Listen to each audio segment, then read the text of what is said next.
I'll just in finding this site and realizing that it's worth more examination. So we chose this site because it would be a good place to learn, teach. But it became really much more interesting than we actually imagined it was going to be once we first started. So we'll walk you through some of what we've learned so far. And it starts with kind of learning about some of the history. If you want to talk about these maps. Sure. Yeah. So, one of the things that is always fundamental for any archaeology project is figuring out when exactly you are looking at. So Chris and I are walking onto this landscape. We knew there was occupation there, but we didn't exactly know when or what we were looking at there. So we were able to identify a couple of existing foundations that are still visible on the on the landscape, and in a prehistoric format, dating is done by radiometric dates like radiocarbon dating, or looking at the shape of various artifacts and so forth. That's kind of what we're used to doing. But in a post-contact situation, you've got a lot richer record to kind of nail down the chronology of the site. Now, in this case, there are a series of atlases that were published in the 19th century. One of them is called the Beers Atlas series. I believe that's the earlier of them. What is useful about these is they show the location of properties in relation to existing known landmarks, and they also have property owners, right? So we were able to figure out that one of the foundations we found was this location right here, which is labeled as W for William Helme. Ironically, there's actually a video for this on my Instagram if you can find us wandering around the landscape. We thought we found this. Eventually, got on the wrong side of the road. The guns at the day, you can see them on the landscape. And then we found the other foundation over here. So, this I think that you can see it on the 1855. I'm in occupation occurred. You can see including So there was a bit of a national, we'll call it a to-do in the 1860s, right?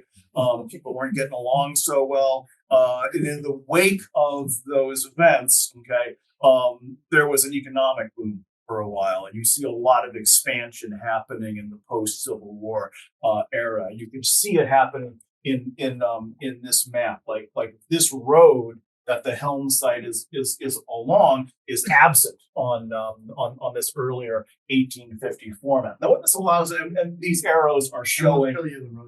Yeah, these arrows are showing various reference points. So there's like this Oxbow Lake right here. There's this cemetery you can match with this cemetery and so forth, so that we can zero in. This is where the Helme site is in 1867, and this is where it would have been. So what that allows us to do is say, well, we know that this was built sometime after it was definitely here in 1867, but it was built sometime after 1854, right? So that gives us, there's a fancy Latin term for it, and I can never remember what it means. That's terminus post quem, right? We got to say things in Latin, or you'll think we're Joe. It makes us sound smarter than we actually are. Anyways, that gives us that having access to these historic documents is part of what makes historic archaeology I don't want to say better or worse than, it's different, but it does give you a richer academic record. Generally, in pre-contact, you never know the name of the people that you're dealing with, right? It's thousands of years ago, whereas here we can narrow it down to specific families. We can even go and look at census records and see not only what their name was, but how many kids did they have, what their job was, what their property was worth, what their occupation was, etc. So there is a richer documentary record we can respond to. Yes, please.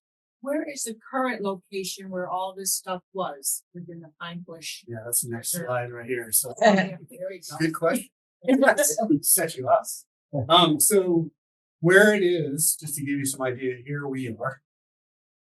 It's down 155. The new Stewart's is down here, right?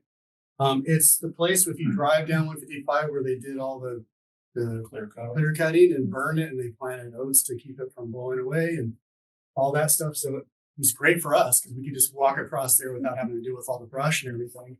And it was wide open and we could see it really well. But they left these places because they had already knew there were sites there. So they left them kind of secure and protected.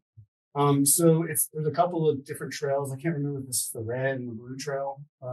You can walk by. By the way, we welcome you to walk by this summer while we're out there. Come by and see what we're doing. We're going to be out there again. We're going to be probably looking at both this site where we go back to where we were, but also trying to compare it to the lawn site right across the road, so we can see if there's variation in how these people were living out there at that time. And one of the things that's interesting about this area is the pine bush is, of course, a unique landscape. There's lots of things that this landscape brings. One of the things, though, that isn't really great about heavily sandy soils is their ability to support agriculture, right? And these were people who were living fairly agrarian lifestyles. So these were people who were, at least the hypothesis that we're evaluating is that these were people who were kind of on the economic margins of greater Albany and had been kind of pushed onto, or I don't, had been forced by circumstance to live on land that was maybe not as desirable as lands like a nice bottomland down by the river, and that's more siltier and more. You can do obviously some agriculture, and part of what we're trying to figure out still is what exactly were they doing to make a living out there. We think there's probably some dairy, there's some market happening there. We have found bones, including cattle bones that we're identifying. But a lot of that work still remains to be seen because we're still going through all of these thousands of artifacts to try to figure it out. But like Chris was saying, a big part of what we're trying to do is figure out what the economic circumstances these people were living in, because that tells you an awful lot about what their day-to-day life was like. And that's our bigger question for the pine bush, because it's kind of on the outskirts of Albany for a long period, and it has a long history of all kinds of illicit, if not illegal, activity occurring out here, with the rum runners and all kinds of things, and we have some possible evidence of that that I'll show you in a minute. And this is a place that maybe enslaved people were escaping through. There was probably some smuggling that went through here too. So there's a long history of those kinds of things, as well as industry, like the glass factory and stuff like that in the late 18th and early 19th century. So we also have evidence of that. So there's a lot going on here, but there's a lot we don't know. There's been some good research that's been done, but nothing with a kind of resolution to understand people's relationship with the pine bush, but also with greater Albany. It's kind of part of our main story we're trying to build. So this is where it's at. We usually park right by on New Corner, and we walk biked over there every day. It's not too far. So please come see us next summer. Yeah, absolutely. We have an open site policy. If you ever want to come by, you can just show up. It's off the Blue Trail. You can walk right to the site, and people will be more than happy to talk to you. You may have a harder time getting away from us. When this summer?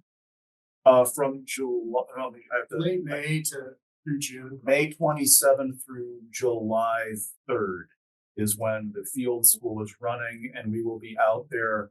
We're in the midst of planning a summer camp for the following week, July 7th through 11th, for high school students as well. So if you know any high school students who might be interested in actually doing some archaeology, then this will also be as well.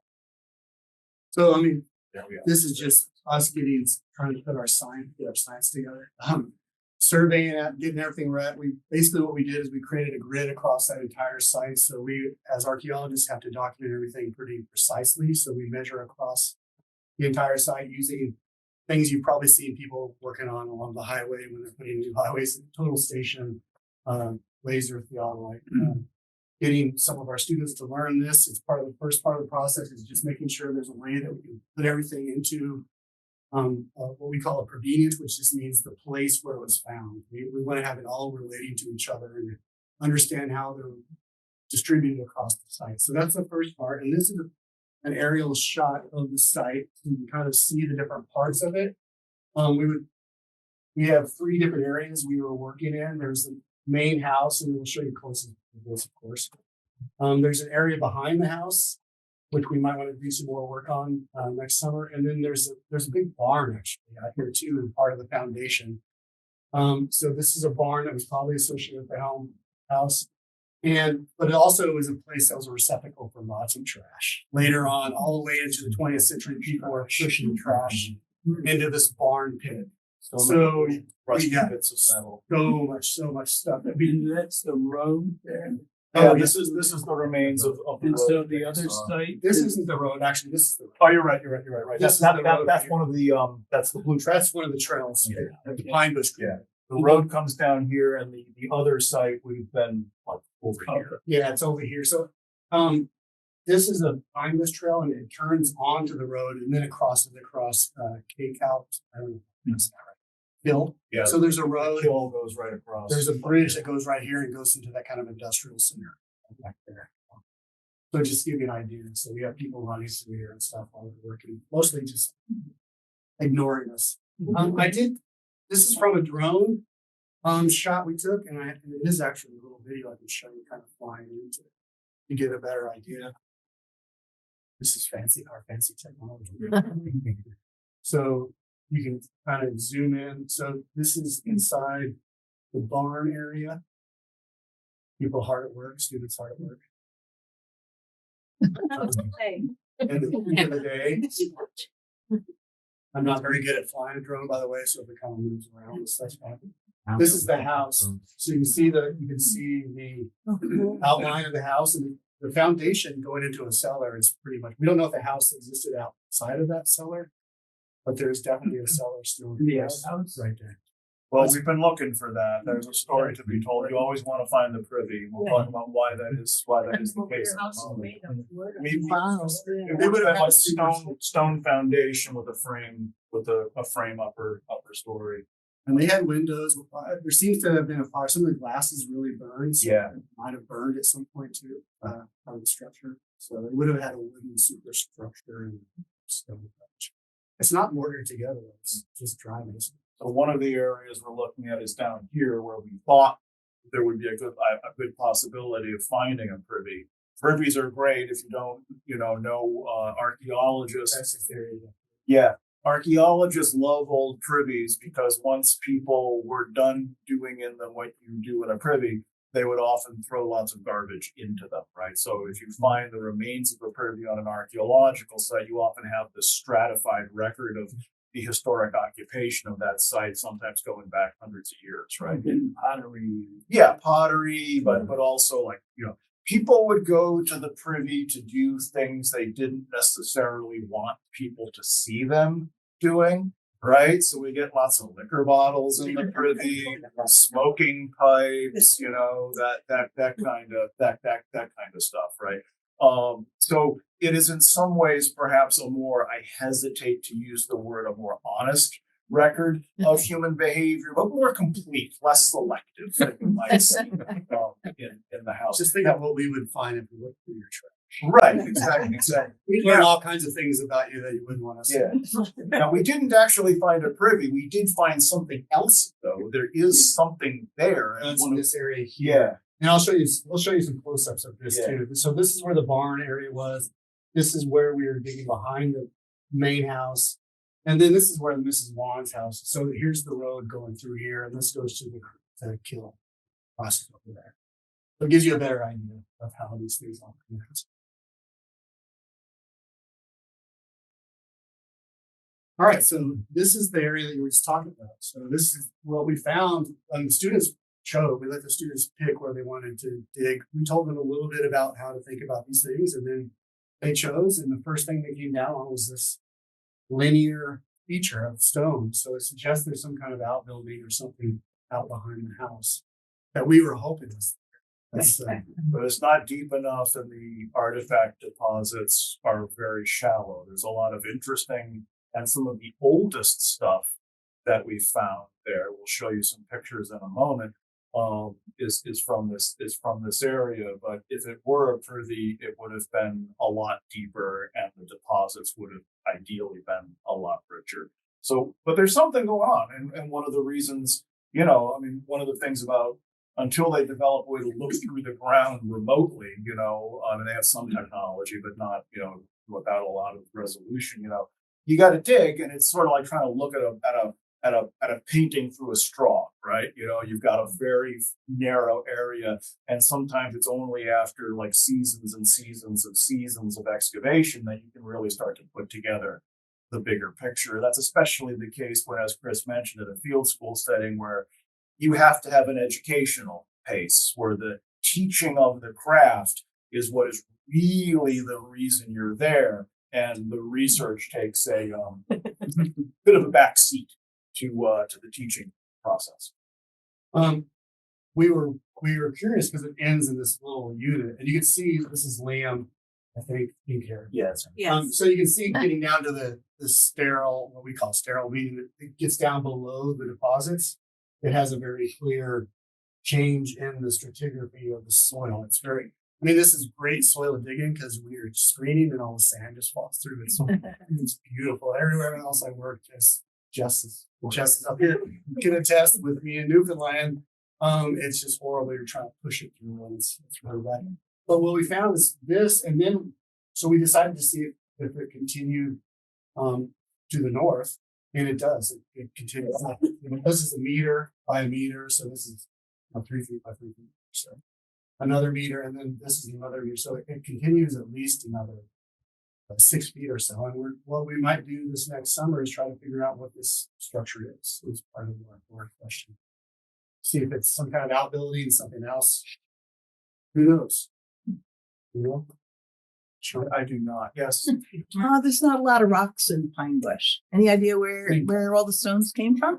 Rob, I don't know, but my guess is that they're probably bringing stuff up from the creek, because there is stuff that's eroding out of the.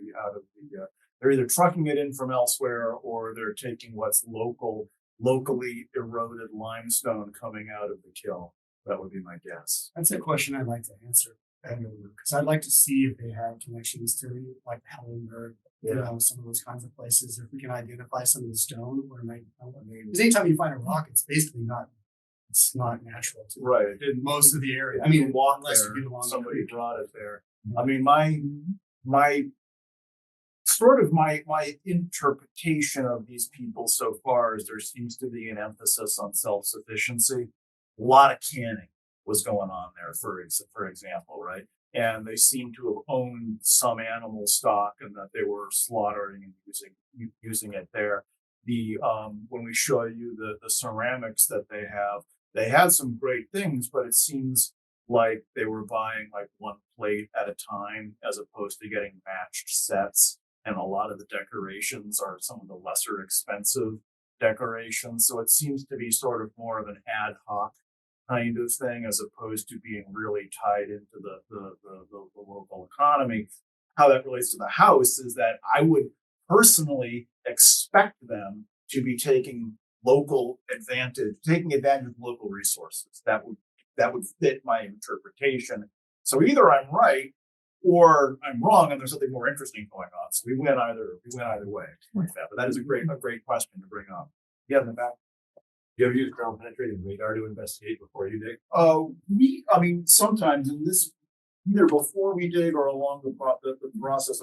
We have actually been doing some ground penetrating radar research this past summer, not in the Pine Bush, but at another location out by Schenectady, trying to locate a possible cemetery of formerly enslaved people. We have not really discuss the possibility of working in. It's funny because I was just talking to somebody from the same group that So- was about coming out and trying to It's do certainly on the table. right, at this GPR. point. We might do GPR before we start digging this next summer. Yeah. If we can get it, it's costly unless we can get somebody to donate their time. So we're going to be trying to We do use that. the dunes to look at the layering of this. So Yeah, it should work really well with this matrix. I mean, we should be able to see pretty deep. And And I mean, GPR works best with a relatively homogeneous matrix without a lot of inclusions and without anything that's so something like sand, it's like ID, right? So it should be like a roadmap for it. So it would certainly be a really useful tool. It would also be great for the students to see that in action, to actually see some of these what we call remote sensing approaches. so this is more like, in some ways, it's more for people like us who Really dirty dirty about oil levels. because you can see all the layers here. This is basically the human cultural deposits. So this is all the trash that we dug through mostly. Getting down to the kind of original underlying sand and stuff. So this has a lot of organic material and other things in it that creates that dark soil context. And then it gets down into the sort of the sands that were deposited that blew in from the Mohawk Valley back into this area and created some of these early deposits. But this is where we'd expect to find more indigenous stuff. We didn't find any in this area, which is kind of good because then that would cause some issues. We'd have to stop and consult and stuff. But so it worked out. But this is kind of where you would find those earlier deposits. And this is the part that was in the barn.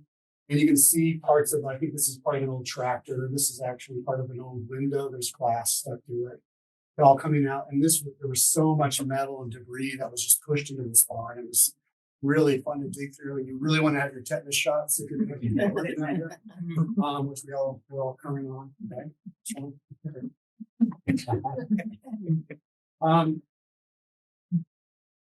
This is what I'm talking about. This is all metal, just bits and fragments of metal in the screen. That what are you going to do with? We take out and bag separately all the things that are identified. Lots of nails, both cut nails and later wire nails. So that's a time indicator. We don't have actually a bunch of pictures of ceramics, but here's some with some of the marks on it, some whiteware, right? Yeah, and what's interesting also about this one is you see these little. I'm not a ceramicist. Neither am I, but I can fake it better, I guess. What's interesting here is these kind of little pock marks is an indication this has been heated in some way. It's like as you heat ceramics, it'll like spall off little bits. That's one of a line of evidence that we had at the site was that the building was burned at some point. But these are also great. We got a nice maker's mark there that we're going to follow it up on. Should be a great. As you go through this, you can like Chris and I are like, oh, this would be a great project for someone's master's or for someone's senior thesis or something like that. So again, our interest for this is how it's going to feed the educational mission. We do have a big variety of ceramics. So like Sean was saying, most of it's not real expensive ware. There are some hand painted stuff though that suggests that it had some special pieces there. We have various kinds of transferware. We have some earthenware. We have some fiestaware, some later stuff from the barn area. And we have a lot of stuff from the early 20th century as well. So the other thing we have is this is what Sean was also talking about, evidence of lots of canning. This is milk glass inside of a canning that's intact. So it's a lid for it. We have lots of glass jars, mason jars, and things like that have been found too. And this is a lid for something like that. So again, they were probably storing this in that cellar or somewhere nearby. Like Sean was saying, being pretty self-sufficient as much as possible out here. But we're probably interacting with the market. And this is just Sean imparting wisdom to somebody. Probably talking about his brush or something like that. Okay, yeah.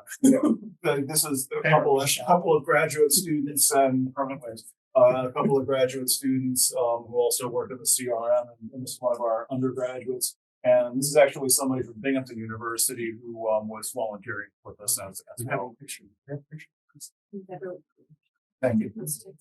It takes off, Jim. This is who we call some reason it's a lot. This is Kayla Farley. She's one of my master's students.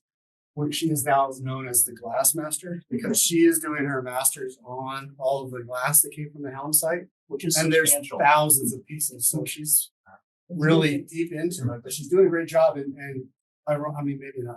Consequently, she's from Corning, so glass is in her blood. So she worked at the Corning Museum, and we found some recent stuff like this. This is actually an orange soda bottle from the early 20th century that came from the barn area.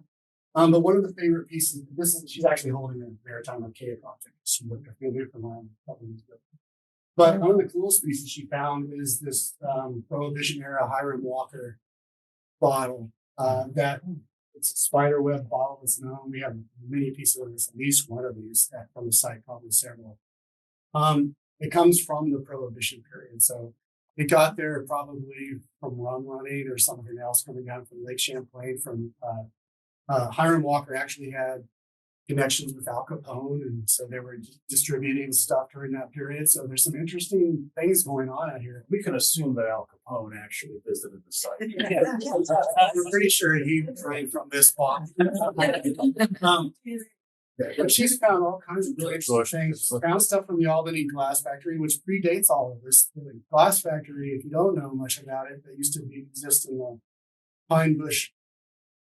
Started in the late 18th century, 1700s, and ended up around 1815 or something like that, somewhere in that area.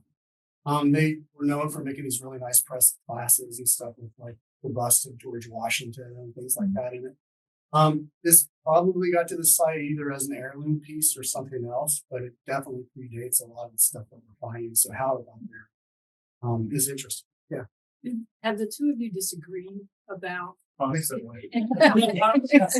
They actually have a picture of us with knives preparing to engage. Yeah, we haven't gotten into it deep enough to like have really big disagreements about things. No. Mostly they resolve themselves when he admits he's wrong. Fortunately, we both have a personality where we tend to assume, well, I'm probably wrong. Yeah, You know, that's so true. and then we sort of have to talk each other into who's, you know, now we're not like major ego trip folks. I don't know, as the people who actually have worked with us before are avoiding making eye contact. No, yeah, We will probably have more disagreements. yeah, probably, but you know, That's kind of how science works. Yeah. You know, we disagree and then you If try to prove each everything- other wrong. So. if everything matches your expectations, then you're probably doing something wrong, right? Because reality is not usually so cooperative. So the other thing she's found out, there is Depression era glass. There's stuff from the Jeanette factory in Pennsylvania. This beautiful pink poinsettia glass plates and stuff that's all broken up, and she's found tons of kerosene lamp glass, and she's figuring out some really interesting things about that from the different different mantles and stuff that we have. So lots of window glass, burnt glass, all kinds of bottles, including medicinal bottles. And of course, this is that. Yeah. Medicinal bottles, milk bottles, all kinds of things, cosmetic bottles. Yeah, so all kinds of really interesting things that I think are going to come up. And again, So her master's is going to be, she's doing excellent. Yeah. Chris and I did not have the highest of expectations when we came to this site. We sort of thought, with the attitude, as I recall, was kind of, well, it'll be interesting. We can get the students doing some work and so forth. And it's actually been fascinating. It's far more intriguing. There's a really interesting human story there that we're unexpectedly engaged with. And there's always some cool stuff. Well, this is one of Sean's favorite things. Yep. Pipe mouthpiece. Ebonite, is that what it is? Yeah, something like that. Some kind of an early plastic.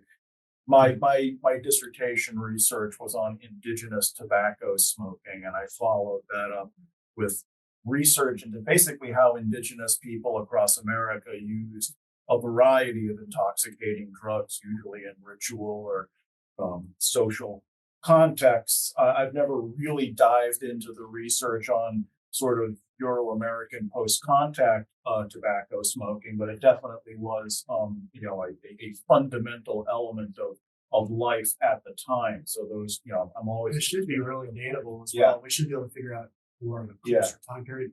But it's kind of cool, the human aspect that you can actually see theme parks. Yep. Person. We always have to remember this is about people, not objects. Yep.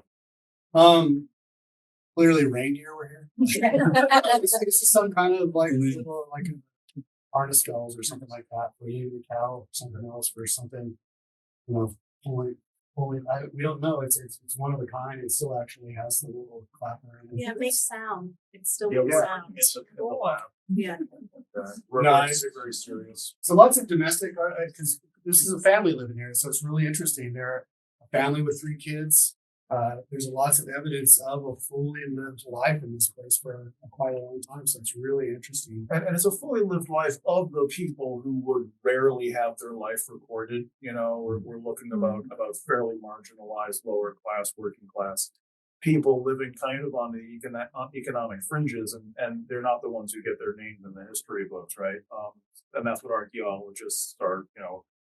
We have a history of only looking at the palaces, but in more recent years we try to look more at, be a little more representative in how we investigate the past. Yeah, and really we're still trying to figure out the economic status in many ways because this was a family. Originally, it was thought by the cultural resource firm that they were German, but it's clearly we've done some ancestry in their English. They were actually here from the early 17th century. It seems like, as far as we can tell, there's still some research we need to do. And then much of the family lived in Rhode Island for a long time before coming to New York. William Helme, the patriarch of the family, he's died, I think, in 1870 in Gilderwood. So it's but he wasn't originally from here, so it was a relatively recent move. But his family continues here. I think there's actually some family members here, perhaps descendants, but there's I think some of their tombstones and stuff are up in the Prospect Cemetery in Gilderwood. So that's something we want to actually. One of the things that Sean and I are passionate about is connecting the past to the present people here. So we want to try to make those connections, especially when we're dealing with things like enslaved people's cemeteries and things like that. We want to try to connect it to the civic communities. So we're doing all kinds of work in various ways to do that. Do you have an approximate estimate of when the house burned down and the site application? Still something we're trying to figure out, but probably like 20s. Depends, because they were pushing stuff into the barn at that time. So maybe it's just right. I just wanted to ask a question. It looked like the foundation on the house was a pretty big foundation. So was that a pretty big, substantial house? It made it looks bigger than it is, but it's basically from that post. Oh, okay. That's, In the it's not that- picture, it's it not looks, huge. it looks huge. It's not huge, and I should have the measurements, but I don't. Because you kept talking about socially Yeah. down, and I see this No, big. that's probably relative. We don't know if that was just the cellar or if it's actually the whole house, but it's. Well, it it's gives the you whole an house. indication. But it would have been, it's a place that would have been attractive if you're going to live out there in Pine Bush because it's right near the fresh water and things. There's lots to attractive to that place. Near the road. So all of that. Is there a heart? We We have not worked inside the house. That's part of what we're going to do next time. I'm sure there's a fireplace. Yeah, there's got to be, but we haven't actually. I started clearing out. Part of my you summer went was clearing out nuts the with walls. a machete for a while. It was scary. But, Yeah. and just I was trying to find the doorway to it as well. That's part of what we were trying to do. But Well, yeah, we're still part of, we have enough questions like, oh, we should look at this. Oh, we should look at this. We've realized, okay, we've just dedicated like the next 10 years of our lives, which is fine. Yeah. I'm not going anywhere. But yeah, certainly finding finding where the chimney and all of that would be a major. I guess we're supposed to read it now on an hour, so make sure we'll have leave other time. Yeah. I'll zip through some. So knives, other aspects of domestic life, thimbles. We have the key to somewhere if we can just find it. It's actually it's one of my favorite finds. So this skeleton key, well preserved. We have evidence of kids. This is we're like, we found a gun. So like, really, Al Capone was out here. This is actually a very specific. He loves guns. So, not loves guns. He knows about guns. It's a toy. It's a toy gun, but it's a toy of a specific kind of Colt gun. You were talking about. I'm not sure I can remember. 1922. Yeah, it's a 1922 Colt pocket pistol, 25 caliber. It's like nowadays toys don't necessarily very accurately reflect the reality of the gun because they don't want little kids to get accidentally shot, right? They did not have any such concerns, right? Like this was, I had the cap gun. yes, this was an exact replica of, Wow. of that pocket pistol. It was a cool find, but it is a toy. This is actually the front of the toy airplane. Yeah, that like the propeller. The propeller would have been here. Absolutely. And we've found lots of other evidence of little toys. So it's kind of cool because often children are forgotten in archaeological sites. So we have this evidence of these toys and these kids living here too. And you And know living there's with somebody their who's written an entire book all about toys from the 1920s or something. So we can probably ID all of this and nail it down pretty closely for dates. This is Chris's favorite. He's going to tell you the story of this little medal. Does anyone recognize it? I'd be really surprised. We didn't know what it was. We thought it looks military. It has the kind of a national looking, looks to have a star. Something was missing. We clearly identified something was missing. I turned it over. We cleaned it in the lab a little bit. You can see this is what it was actually looked at. There's an eagle missing. This kind of one enamel that was in the middle. This is I'm so weird thinking military. What is it? It's actually from the Elks Lodge. It's a medal from the Elks Lodge. But not just any Not else. just any Elks Lodges. We have any Elk Lodge members here. You don't have to out yourself. Not that it's something to be embarrassed about because they do a lot of good work. And I learned this because I had to do this history lesson into learn about the Elks Lodge, which started in 1868. I think it turned into the Elks Lodge in 1871 when it officially became the Elks Lodge. Does anybody That's know in New what York. of the Elks were? I didn't know this. This is one of the things I love about this job is that you end up, I guess I'm learning about the Elks now. This is cool, but where they come from? It was originally a theater group, a drinking group, a men's theater drinking group. Yeah. But it was originally called the Jolly Corks. And then they changed it to the Benevolent Hector. But this Which when they particular became our medal- charity organization. Yeah, this particular medal is associated with the first Elks Lodge downstate. So it's a kind of a it's historically significant actually. And I reached out to them. I haven't heard back from them yet. I wanted Because they're drinking. So we might figure out who was from that lodge that lived in the Albany area and might be able to tie this to this person because they have records of all their members. So we're trying this. It's kind of a cool piece that we're still trying to learn, but it's very unique and specific. So, but clearly after 18, I don't know when they first started making these, but in the late 1800s. So probably after William Helme died, and maybe other people were living in, maybe the sons that continued to live there, parts of the family. We also found lots of little figurines. This is part of a drum with the drum piece on it. This is a face. We have lots of little like porcelain figurines that we're going to try to piece together and see if we know, but this is kind of what it looks like. This is us in the lab, including, is Kristen working with us on this one? I don't think that. We didn't get any pictures, but we have lots of great students that work in our lab. Every Thursday we meet in our lab and process, and we're going through these things. They're just volunteering. They're not getting credit for sitting there. showed up and sat there. Yeah. So we have a good group of people working on this, going through things like this: spoons, bones, sometimes cut marks on it, different bottles, ceramics, some different kinds. You can see some of the different kinds of ceramics. I'm clearly making a very serious point about something. Yeah, again, we're probably talking about Rush. Probably. The genius of no part.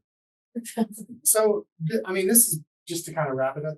It's a very diverse group of stuff, which makes it an excellent place to learn and an excellent place to dig. But it's also turning into a really interesting and intriguing site that we want to expand on and move across a road and start comparing how different people are living in the same environment. And we've been able to build this really great community of students that really, I don't know, the high point of my week are our lab days where you get to go in and just, obviously see the artifacts, but also really get to know students in a much more intense, more intimate setting than is usually the case for the professor. So next steps.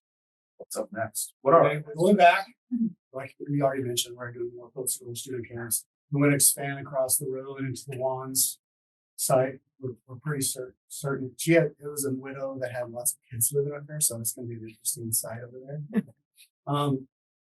We're going to try to get grant. We're actually working through a grant that we want to partner with Pine Bush here to try to get money to broaden this, including some indigenous sites that we're talking with the Stockbridge and Mohican and Mohawk people to try to get them to be collaborators with us on these projects. So we're hoping to get some money from the NSF or somewhere else. the beauty? Archaeology does have to be paid for, right? Yeah. The beauty of running it as a field school, we've already talked about the sacrifices you have to make just in terms of the pace and the training aspects.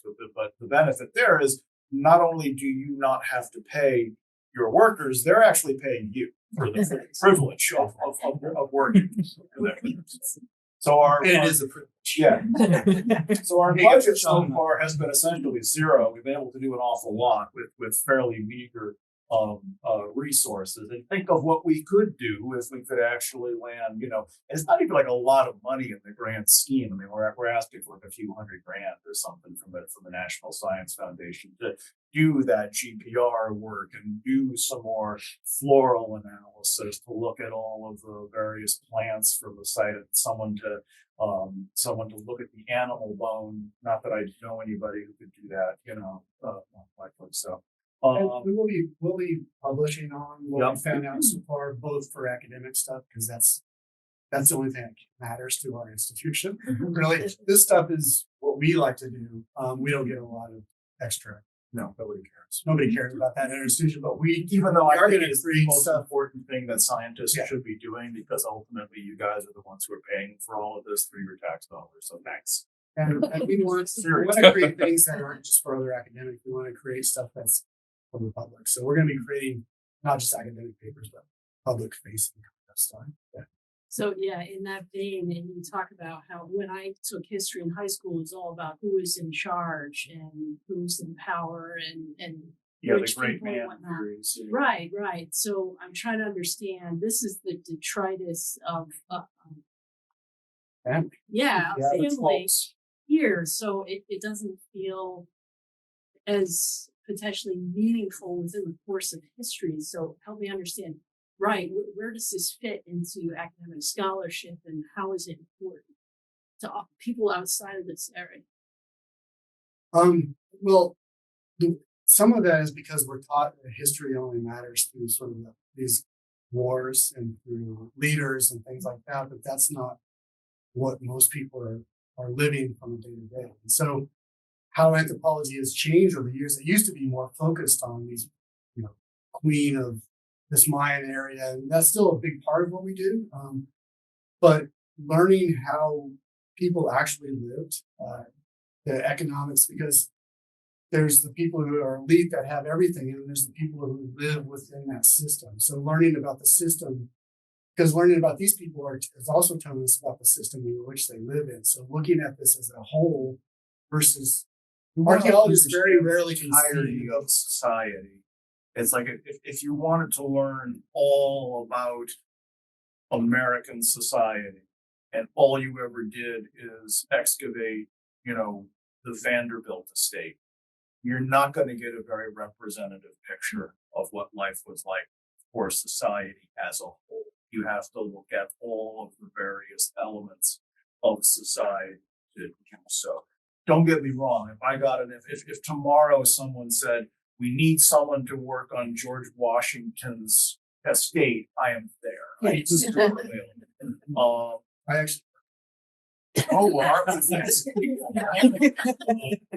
no, I have students who work there at Monticello and so forth as well. I mean, my question, I would love to work there. Can I work on the enslaved person's quarters, to get like, as broad a picture as possible. Like we say, I think telling the story of the people who aren't in the history books is as interesting, to me, more interesting. And that's what archaeology, some of the power of archaeology is it gives a voice to people who aren't recorded in other ways, because they're not the people making the news. They're just people living their lives. And they're just, most of us, we're just as important.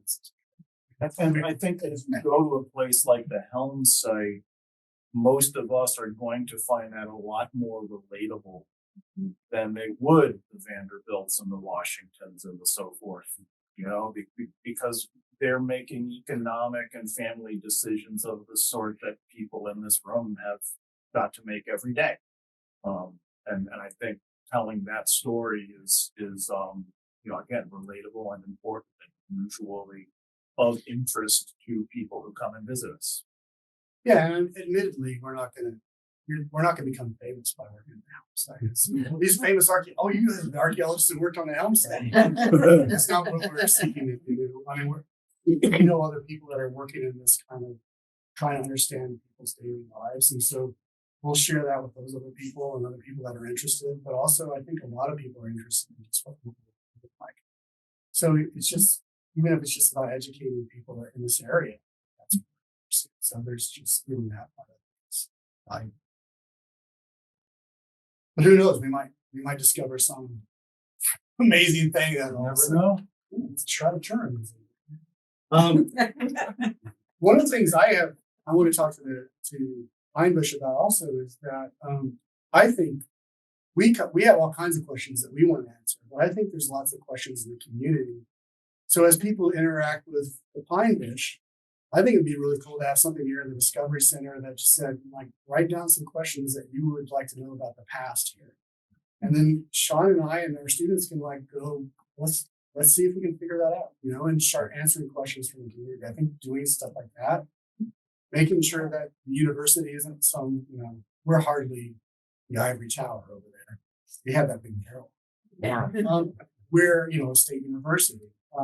And part of that, I think, is an obligation to service the state. So I think doing something like that can be a big part of what we do. And we want to try to create some exhibits and other ways that people can see some of the stuff when they come visit this place. So that's part of our future plans as well. So I think is there anything you want to add? I think that sums it up. I would just ask if anybody has any questions at this point. I know we're at about the end point. Yeah. So this goes back to your first slide. The cemetery that's on the old maps and the old cemeteries. That's great. That's my favorite thing. Is it still there? Did they exhume the bodies? Do we know what happened to it? We haven't got to that. Is it, I'd like to find that out. is it Prospect Cemetery? It's not Prospect. Not there. No, that's where the Helme is. I think some of the Helme is buried at the Prospect, but I think that other cemetery on the maps is not. One's being discovered. Yeah, and as you drive around here, there's cemeteries everywhere. So, and some of them are falling through. Well, we're always driving Cyber Road. Some of there's a cyber farm in the area, which is probably very close to Cyber Road. So there's no marker for it historically. I just wonder what property it is. There's so much on it. Yeah. Would we know how big their farm was if it wasn't that? We were just talking about that in terms of going and trying to look up some of the deeds and stuff too in the archives. There would be a record of that. When I used to do a lot of historic research in my earlier life when I was a graduate student. And then you would have to go to the Klondike County Clerk's office and get, physical books out, which I love. Nowadays, a lot of this is available online. But we like these maps are, I guess, not there, the maps that we saw before. I was able to find all of those online. But Chris and I do need to make some connections at the state archives and start looking at some other resources. But yeah, that information should be available. Yeah, I mean, deeds are recorded. Yep. They're all recorded at the public county records. Yeah, there's a lot of Our long-term plan is there's a landform called Yancey's Hill, right? Does anyone know where that is, by the way? Yeah. And there's references in some of the historic documents to this group called the Yances, who, I mean, Chris, you know this story better than I do. It's a group that lived here in the late 18th, early 19th century. It started with a guy named John Yance and brought like 40 people here. And it grew into a population of about 200 people that lived here. And they were digging huts into the side of the hills and creating houses and huts. And they were known for their basket making, and the women were apparently known for their fortune telling.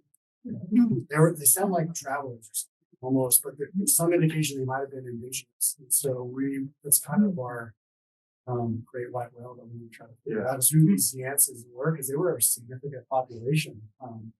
And they apparently lived somewhere in this area. Have you talked to the town historian? No, I've heard of that. this is just kind of yeah. There's got to be some records of these. Yeah, the town There is- historian might have that. I read something in one of the old Schenectady newspapers about it and stuff. So Just that sounds like we're interested in all elements of the past, but some of the narratives are a little more dramatic than others, I would say. This one sounds like something that might have some broader attention. Well, now you've really piqued my interest. One of the things that we've been working on with the geologists in the history of the dune formation here, the LIDARs, oh yeah. showed a number of. Oh, have y'all done LIDAR? On the top of the dune? And we were like, we just assumed that most of them were probably old borrow pits from the 70s, 80s. Right. But They yes, could we have have a been- they could have extensive been digital house. LIDAR I'd library. love to see the LIDAR. Yeah, thanks to folks at Clarkson and Boston. If you don't know this, light detection aerial range. It's basically lasers. Yeah. Lasers from the sky that cut through. They can actually map the ground through the foliage and everything and give you an molecular topography without having to. It's They pretty use it amazing. to find like buried cities in the Amazon because it will ignore all the trees and see all of the foundations and stuff. But you can get very, very accurate topographic maps that are purely digital that you can then use to base your excavation decisions on. Yeah, on the in the same vein, have you come across any early aerial photographs here, photography there? We haven't looked at some of. I've just kind of looked at the archives of people. There might be something from the early 20th Yeah, century there that might be. shows the area. Yeah, the archives might have some of that as well. We're going to try to go through the archives and just find everything we can on the fine bush at some point. That's a probably sometimes. So how do you determine where to put the first spade? You look at the maps and you get real evidence like the old neighborhood map, so to speak. But how do you just take So around we- and Kinda, I'd like to say it's a little more, it depends. You need to have some kind of a reference point in relation to which you measure everything else, right?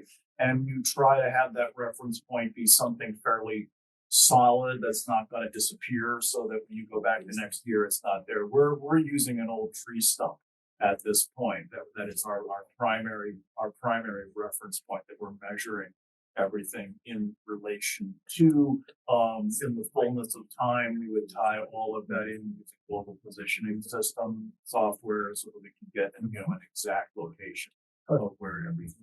But how we chose where to, you're asking how we chose where to well, how place do it. you tell we do that? Yeah. Well, we chose that because we knew that that's where we measure things from, but we chose that location because we know that people living in houses during this period, they're basically their backyards were places where they would throw things out. Like that's where we would most likely find outside of the house. That's where we most likely find Pre-sanitation artifacts. pickup, so they would do what they call broadcast refuse, where they would just toss their trash out the back door, and chicken stuff would take care of it. So So the house was obvious, so we knew where the back of it. So we just went back there. But you had to clear all this pine bush out of. Well, luckily they cleared most of it for us, but we did have to. We had machetes out there, and we had to clear it all out, clear out space for us. So we found a line that was, we established a line that was essentially due north, okay?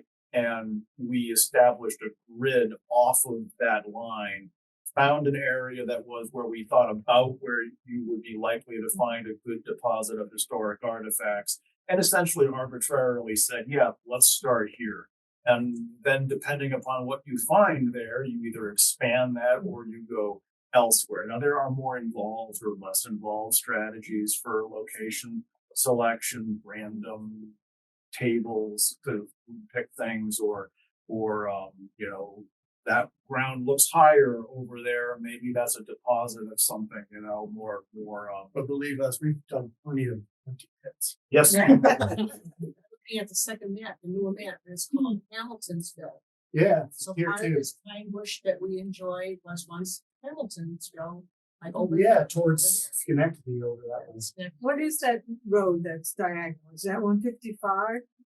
No, it's not. I don't know. It's some kind of maybe old. That's Western Avenue. It's Western Avenue, there's one. Yeah, it's probably something like Western. Right. No, Route 20. 155 would be. Okay, so that is Route 1. Okay. Yeah, it's fun to look at. It was a huge highway somewhere here. Yeah, Yes. that went through the middle of it. Built off it. Up above where it says Hamiltonville on the one on the right, that's Willow Street. This one. Yeah, that's Willow Street. Okay. To the track. Yeah, I know where that is. Mhm. All right. Well, I mean, we're kind of out of time. You guys know where to find us. But yeah. I do. Yeah. Yeah, we just have a Oh, couple sure. questions online. So Ben asked if the property was just abandoned. As far as we know, that's part of what we want to understand is, was there something that made them abandoned? Was like the house burned down or something like that? There was clearly a fire there. Or Sometimes they would abandon the house and burn it down as a way of, you know, essentially trash mitigation. but part of that can be answered perhaps by looking and following the Helme family through time. So finding out where the sons, how long they continue to occupy the place, and then following them up until kind of what was. The fact that there seems to be a fair amount of artifacts that were burned implies that they didn't move out and take all their stuff with them before the building burned. So a reasonable hypothesis that there was a house fire at some point. The next question by Susan is, when was this site discovered as a previous home? Why so late in history for it to be explored in this way? As far as we know, it was discovered when Hartkin, a local cultural resource manager, CRA firm, was hired to look there, because part of any time there's any kind of development or any change, often it's required for there to be an archaeological assessment of the area. So they did an archaeological assessment, and why they did that, they noted this site along with a bunch of other sites across the English. So they found this site and wrote up a report about it, and then that becomes what we call great literature. When we were looking Gray literature, not great. Right, that's not great. So one of the things that we did when we were first thinking about working in Pine Bush, when I reached out to Aaron and Neil, is to try to figure out what site it was, and so we went through that earlier report. We had a list of sites that we thought we might want to look at, and Helme was the one that was most easily accessible and most obvious, and turned out to be quite interesting. As opposed to the question of why did it take so long to get there? I mean, I don't have a great answer for that. There are There's thousands. not very many of us. Yeah, there's not that many of us, and there are countless small historic household sites throughout. I mean, if you live in a house that was built before 1900, then you are living on a historic site, right? You could Some of y'all probably live in houses that date to the same period. Yeah, exactly. And this is just the same thing, just the house has been abandoned at some point. So again, a lot of prehistory or a lot of history, and only a few people who have made the shockingly short-sighted decision to go into that as a career. And Sean and I, because there's two of us at Albany that work in the Northeast, we're kind of the Northeast archaeology department in the area. So there's for some reason people are attracted to working in other places. So Temples and pyramids. yeah, warm places where there's beaches, but bugs, pretty big bugs, snakes, That's fine. right? Snakes. So what do you predict for archaeologists in 21, 25? Wow. Assuming that. Well, most of us will be dead by then. Yeah.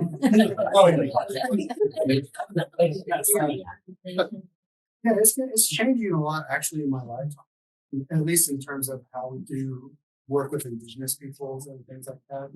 But there's so much that we still don't know about the past. There's so many people's stories who haven't been told. There's going to be at least another.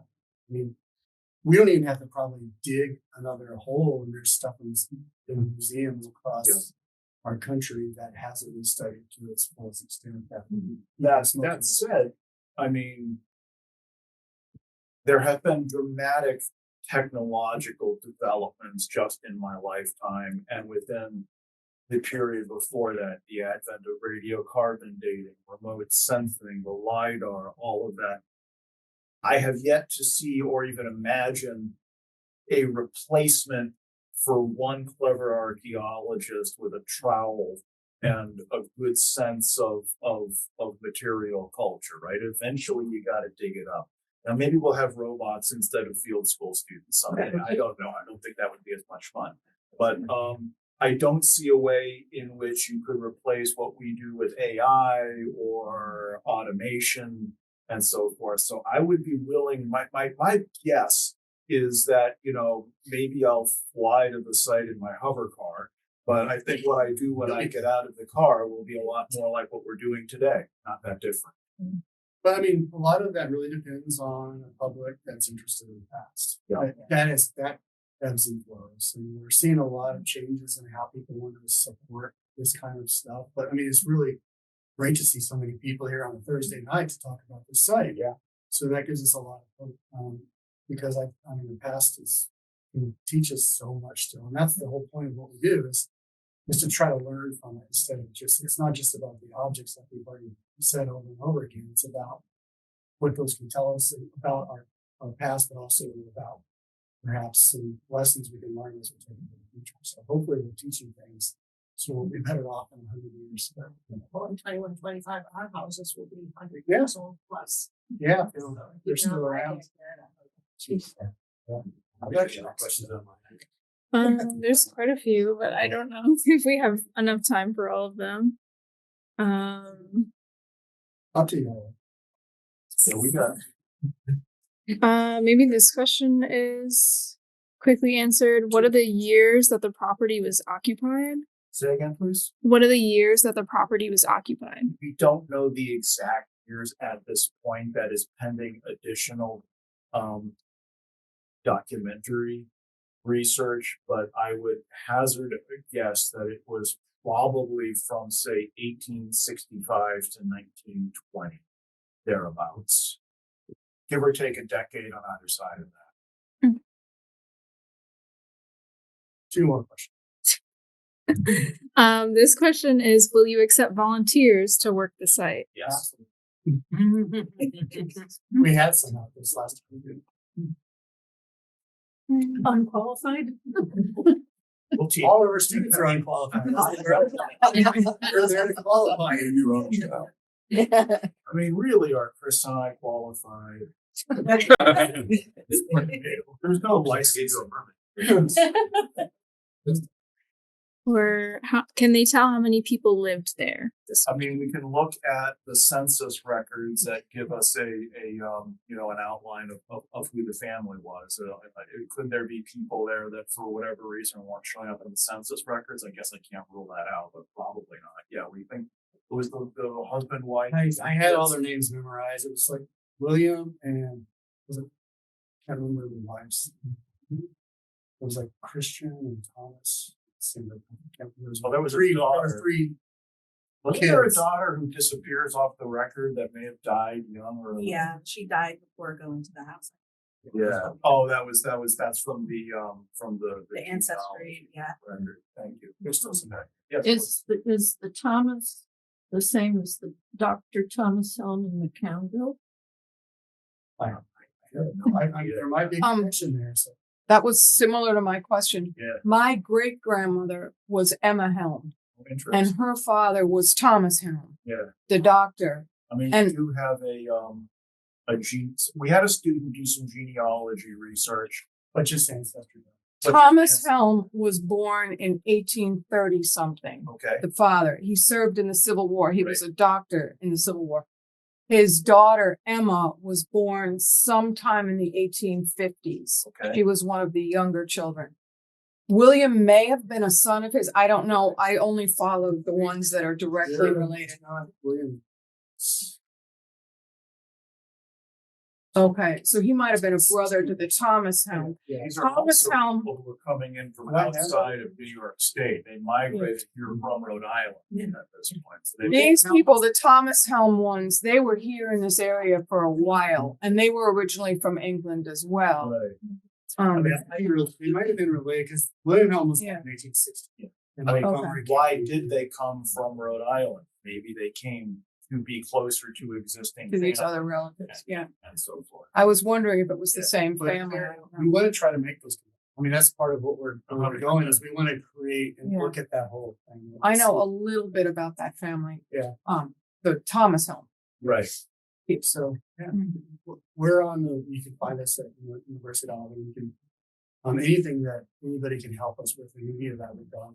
We're open to that. And I have pictures of some of them. Yeah, that'd be great because we're going to publish this stuff, and it would be great to have those kinds of connections. And They may have not been related. Who yeah, knows? only one way to find out. Just a common name. Thank you guys so much. Yeah, thank you for having us.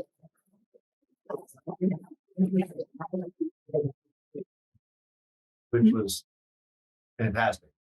But, we've been working here, Aaron and I, for almost 3 decades now, focused on the rare ecology, the pine bush, all the things that people here know about, environment, the current blues, yada, yada.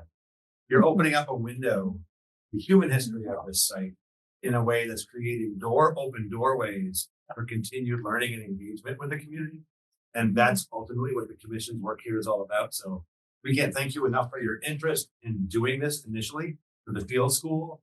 The fact that what you're finding is only raising more questions and more interest and more enthusiasm in that human history.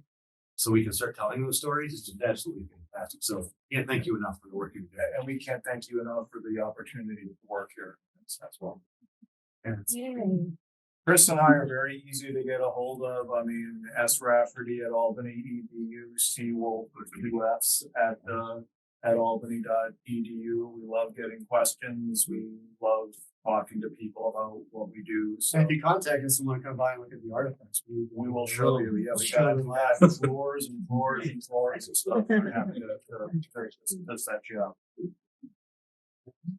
Thank you all. Thank you. Thank you. Thank you. Are you related? questions? Yeah. Now,